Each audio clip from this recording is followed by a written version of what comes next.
The district's Burmese python elimination program has been a fantastic success.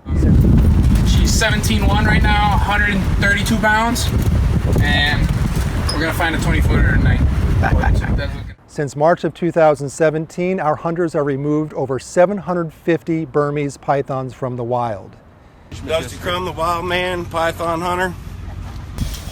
Big thanks to the South Florida Water Management District for turning us loose on these pythons. When I grabbed this one, I looked back and saw the other one starting to scurry away, and their tails were interlocked. So they were either getting ready to mate or they were mating. That's the tail. You want to pull on the tail? That's a start, yeah. Let me get out of the way. There's her head right there. I got her head. Boom. She ain't going nowhere. Okay, go ahead, guys. Look at you. What a sweetheart. Whoa! Those 750 Burmese python would have eaten over 100,000 native animals in a 5-year period. It's not about the money, it's about the Everglades. This is great.